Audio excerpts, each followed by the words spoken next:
Good morning વિદ્યાર્થી મિત્રો। હવે બીજો એક સિક્કો ઉછાળવાનો એક દાખલો આવે છે।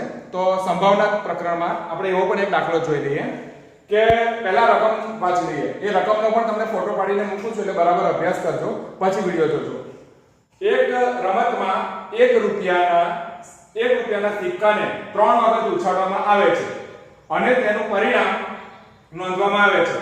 જો ત્રણેય વાર સમાન પરિણામ મળે એટલે કે 3 છાપ એટલે કે HHH અથવા 3 કાંટો એટલે કે TTT મળે તો રમનાર વ્યક્તિ હનીફ છે, જે રમત જીતી જાય છે અથવા તો હારે છે। એટલે કે 3 વાર HHH અથવા 3 વાર TTT મળે તો રમત જીતે, બાકી હારે।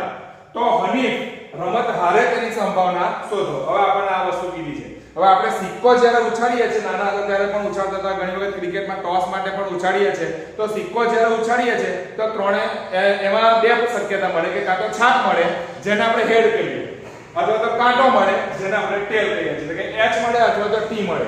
હવે અહીં આપણે જોઈએ કે સિક્કાને 3 વખત ઉછાળવાનો છે, તો 3 વખત ઉછાળીશું તો સિક્કામાં આપણને 3 વખત આમ ઉછાળે એટલે 3 માં પરિણામ તો 3 મળે ને। તો કેટલા પરિણામો મળે તે પહેલા આપણે જોઈ લઈએ કે 3 વખત સિક્કો ઉછાળીએ છીએ તો બધા જ વખત કાં તો HHH મળે। એટલે 3 વખત જ્યારે સિક્કો ઉછાળું છું તો H, પછી બીજી વખત પણ H અને ત્રીજી વખત પણ H, એમ કરીને 3 વાર કાં તો H પડે, અથવા 2 છાપ મળે અને 1 કાંટો મળે, એટલે કે કાં તો HHT પડે, કાં તો HTH અથવા તો THH આ પડે।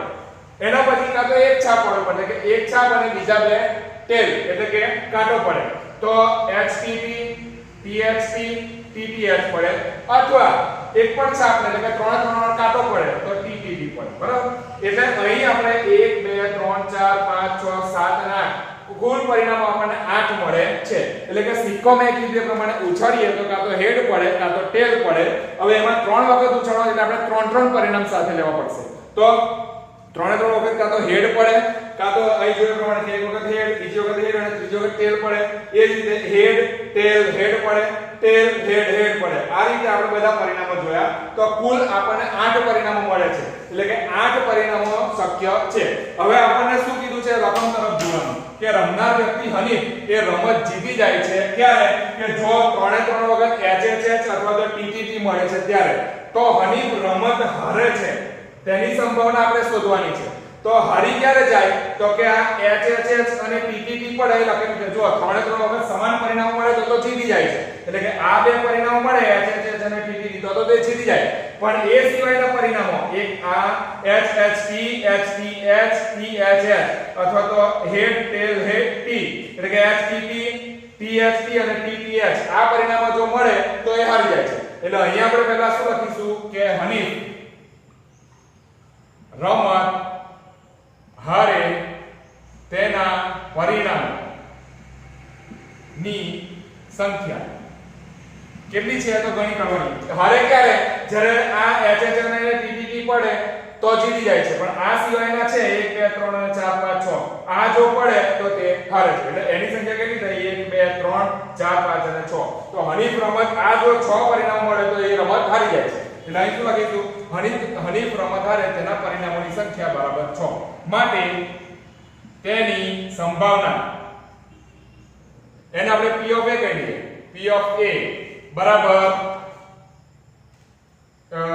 રમત હનીફ આખું વાક્ય લખીએ, હનીફ રમત હારે તેના પરિણામો ની સંખ્યા છેદમાં n। ચાલો, હનીફ રમત હારે તેની સંખ્યા કેટલી છે, તો કે 6 એના છેદમાં 8, એટલે કે P of A બરાબર મને સીધું મળી ગયું 6 ના છેદમાં 8। હવે કોઈને છેદ ઉડાવીને લખવું હોય તો 3 દુ 6 અને 4 દુ 8 એ રીતે પણ માનો કે અહીંયા 6 ના છેદમાં 8 મને મળ્યા તો 3 દુ 6 અને 4 દુ 8, તો એ 3 ના છેદમાં 4 જવાબ પણ મારો સાચો। તો આ રીતે આપણને આ પરિણામ મળે છે। આવા સિક્કાવાળા બીજા 2-3 દાખલા છે એ તમને પ્રેક્ટિસ માટે હોમવર્કમાં આપીશ। આભાર।